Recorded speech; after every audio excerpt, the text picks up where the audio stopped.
وَلِّ وَجْهَكَ شَطْرَ الْمَسْجِدِ الْحَرَامِ، محبوب دیر کس بات کی، ابھی آپ اپنا چہرہ قبلے کعبہ کی طرف کر لیں۔ فوراً کعبے کی طرف آپ کو حکم ہو گیا، 2 رکعت بیت المقدس کی طرف منہ کر کے پڑھا اور 2 رکعت خانہ کعبہ کی طرف، اور جب میرے آقا کا چہرہ کعبے کی طرف ہو گیا،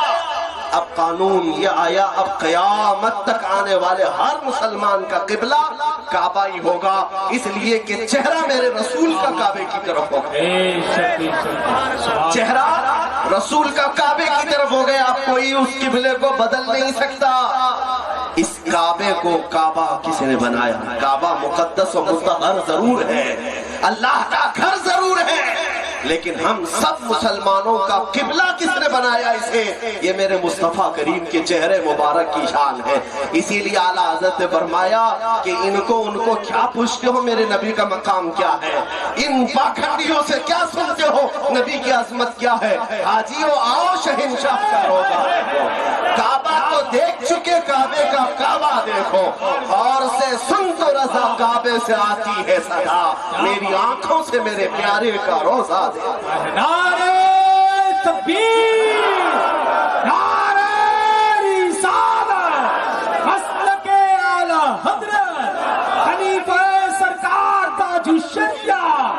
سبحان اللہ۔ کائنات کی ہر شے میرے مصطفیٰ کریم کی عظمت بیان کر رہی ہے۔ میرے عزیز و حضرت یعلا بن مرہ ایک صحابی ہے، کہتے ہیں ایک غزوے میں ہم گئے تھے، میری ڈیوٹی لگی تھی حضور کی پہرے داری، نبی پاک صلی اللہ علیہ وسلم جب آرام کرتے تو میں جھنڈا لے کر کھڑا ہوتا یا تلوار لے کر کھڑا ہوتا، مجاہدین سپاہی سب سو جاتے، میں کھڑا رہتا۔ حضرت یعلا بن مرہ کہتے ہیں کہ میں نے رسول کریم صلی اللہ تعالیٰ علیہ وسلم کو دیکھا، حضور آرام کر رہے ہیں اور نیند لگی ہے، میں آپ کے سرانے کے پاس کھڑا رہا، میرے ہاتھ میں علم تھا، پرچم تھا یا تلوار تھی، سارے صحابہ دھیرے دھیرے سو گئے۔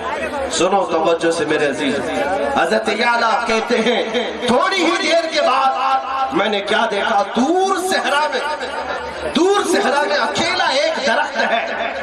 اور اس درخت کی طرف میں دیکھنے لگا تو اچانک وہ درخت ہلنے لگ گیا، ادھر سے ادھر ہلا اور اپنی زمین سے اکھڑ گیا، اور اکھڑ کر کے جیسے انسان چلتے ہیں ایسے چلتے ہوئے میرے مصطفیٰ تک آ گیا۔ نبی پاک جب آرام کر رہے تھے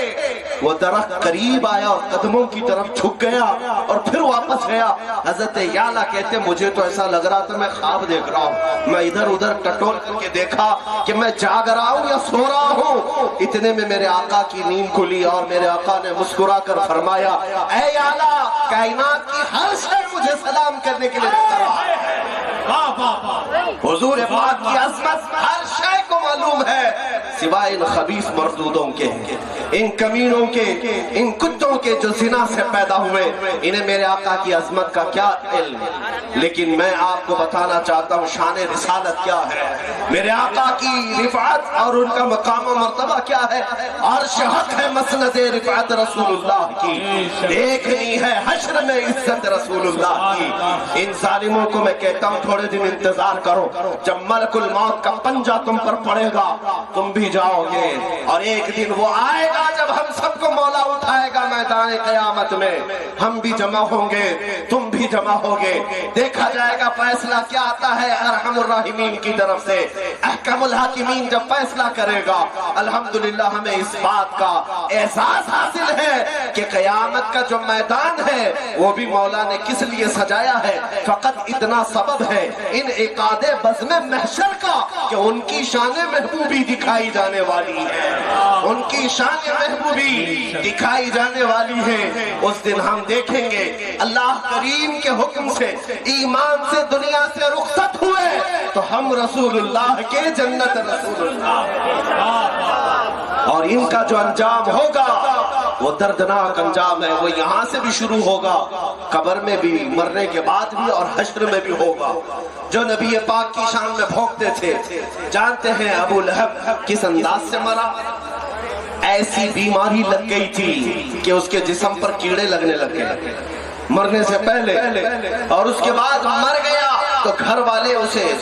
دفن کرنے نہیں لے گئے، دفن کرنے نہیں لے گئے گھر والے، ابو لہب کی لاش کو اٹھا کر کے ایک گڑھے میں پھینک گئے، کیونکہ مکہ کی یہ روایت تھی، ان کا رواج تھا جب کوئی کوڑ کی بیماری یا پھیلنے والی بیماری ان کے زعم کے مطابق کسی کو ہوتی اور اس بیماری میں کوئی مرتا تو اس کو قبرستان میں نہیں لے جاتے مکہ والے، بلکہ ایسے بیمار کو ایک گڑھے میں ڈال کر اس پر پتھر ڈال کر چلے جاتے ہیں۔ برسوں کے بعد مکہ والوں کے پاس ایسی بیماری آئی جو ابو لہب کو آئی۔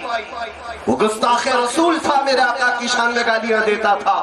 دنیا سے گیا تو سخت بیماری لے کر جسم پر کیڑے لگ چکے تھے اور گھر والے جنازہ اٹھانے کو تیار نہیں، اور اس کے بعد اس کی لاش کو کھینچ کر کے لایا گیا اور ایک گڑھے میں ڈال کر اس پر پتھر بہت سارے ڈال کر مکہ والے چلے گئے۔ دنیا میں یہ انجام تو شروعات ہے، یہ دنیا کا ظاہری انجام ابھی شروعات ہے، قیامت کے دن دیکھنا ہے گستاخان رسول کا کیا ہوگا۔ اس ابو لہب کی اولاد آج وہ چاہے وہ تیاگی کی شکل میں ہو کہ رافضی کی شکل میں ہو، اس ابو لہب کی ناجائز اولاد کو میں آج کہنا چاہتا ہوں، دیکھنا تمہارا انجام بھی شروع ہونے والا ہے۔ گھر بھی گیا، بیوی بچے بھی گئے، نام بھی گیا، دین بھی گیا، اب بچا کچھ نہیں، ملک الموت کا پنجہ پڑنے والا ہے، اور اس کے بعد دنیا کو یہ معلوم ہوگا میرے مصطفیٰ کی شان میں تو بھونکتا رہا اور ذلیل کتوں کی طرح مر گیا، مگر میرے آقا کی شان میں ایک نقطہ برابر بھی فرق نہیں آیا۔ جب جب تم ظالموں نے بھونکنا شروع کیا ہے، الحمدللہ ہمارے ہر علاقے کے بچے بچے کی زبان سے لبیک یا رسول اللہ کا نعرہ لگنا شروع ہوا ہے۔ لبیک لبیک لبیک یا رسول اللہ، لبیک لبیک لبیک یا رسول اللہ، لبیک لبیک لبیک یا رسول اللہ۔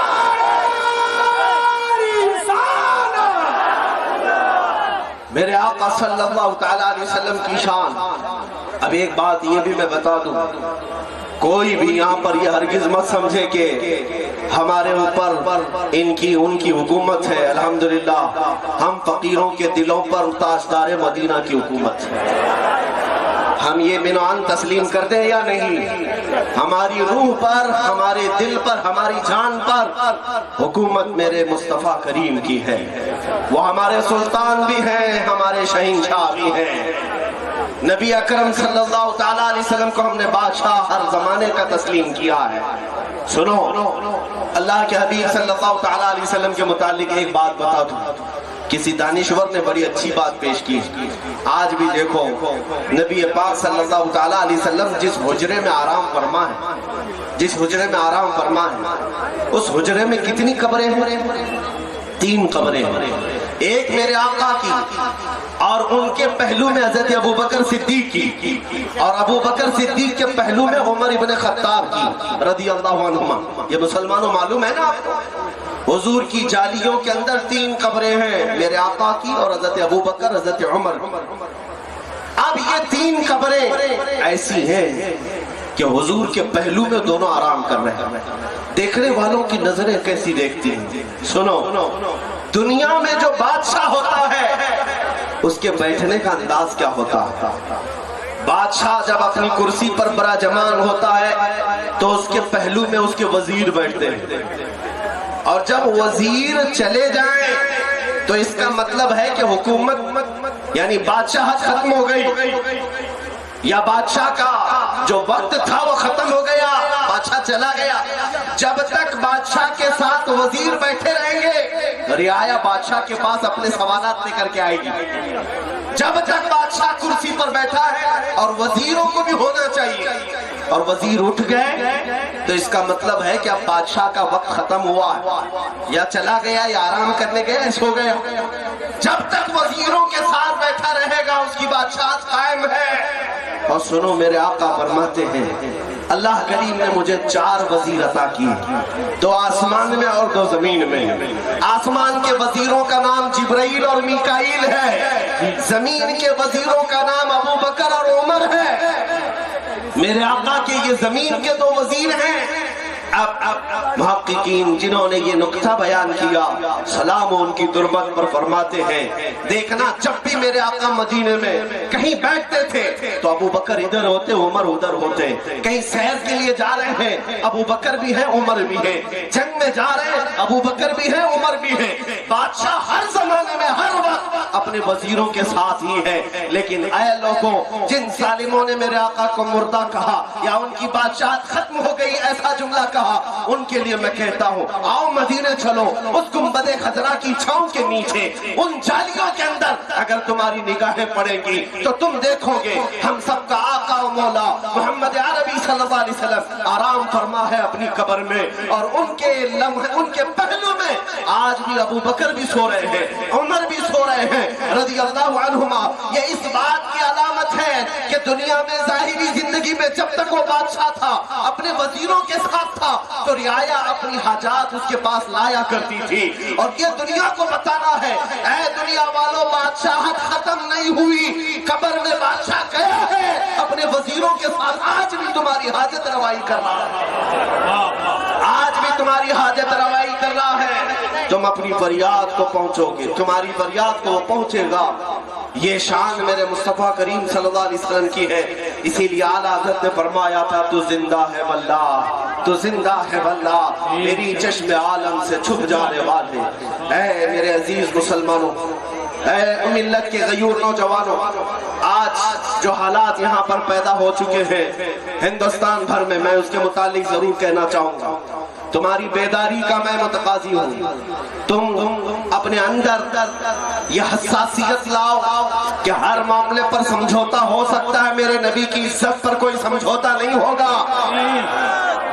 حضور پاک صلی اللہ تعالیٰ علیہ وسلم کو تم کیا سمجھتے ہو؟ کیا ہمارے گھر بار جائیداد کی طرح وہ بھی ایک شخصیت سے ہم محبت کرتے ہیں؟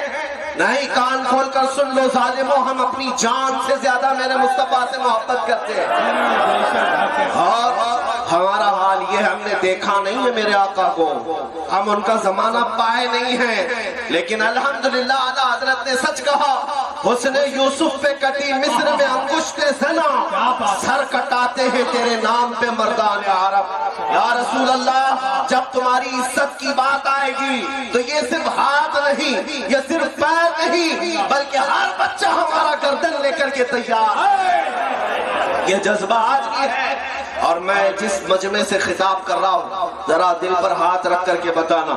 میں انہی جلسوں میں جاتا ہوں یا ان سے خطاب کرتا ہوں، باقی کون آتا ہے کون نہیں آتا مجھے پتا نہیں، لیکن میرا منشا تو یہ ہوتا ہے میں اس مجمع کو خطاب کروں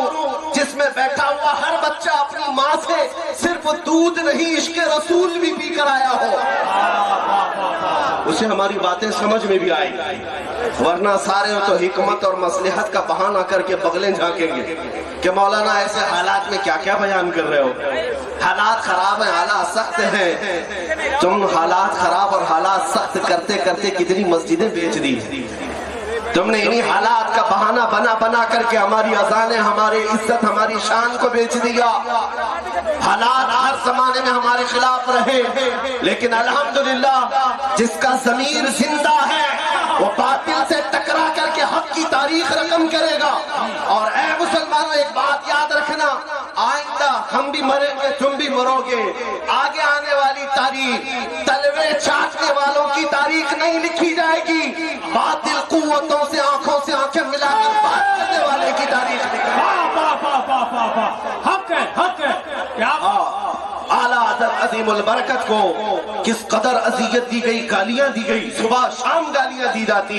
لیکن اعلیٰ حضرت فرماتے ہیں اگر مجھے گالیاں دیتے ہیں تو دے دو، میں تو پہرے دار ہوں میرے مصطفیٰ کریم کا، نبی پاک کا، اس لیے میرے عزیزوں ان حالات کی پرواہ نہ کرنا، لیکن ایک بات ضرور، قانون کے خلاف بھی مت جانا، اپنے آپ سے کوئی ایسی حرکت نہ کرو جس سے ملک کا ماحول خراب ہو۔ ہاں یہ بات تو سب کو پتا ہے آج کہ تمہیں چھیڑتا کون ہے، تمہیں کون مارتا ہے، ماب لنچنگ کس کی ہوتی ہے سب کو پتا ہے، اس کے باوجود مظلوم اس قوم کو سب سے زیادہ بک کیا جاتا ہے پولیس اسٹیشن میں، سب سے زیادہ ایف آئی آر تمہارے خلاف، سب سے زیادہ اریسٹ کرنے کی تمہارے ساتھ، اس کی وجہ یہ ہے کہ آج تمہارے امتحان کا دور چل رہا ہے، تمہاری آزمائش ہے۔ جتنے بھی دشمن کتے ہیں وہ میرے نبی کا کچھ نہیں بگاڑ سکتے، اور اسلام کو کیا اس کے پتے کو ہلا بھی نہیں سکتے۔ اسلام یزید کے زمانے میں بھی پھل پھول رہا تھا، چنگیز کے زمانے میں بھی پھل پھول رہا تھا، ہلاکو کے زمانے میں بھی پھل پھول رہا تھا۔ یہ 5 سال بھیک مانگ کر آنے والی حکومت میرے دین کا کیا بگاڑے گا؟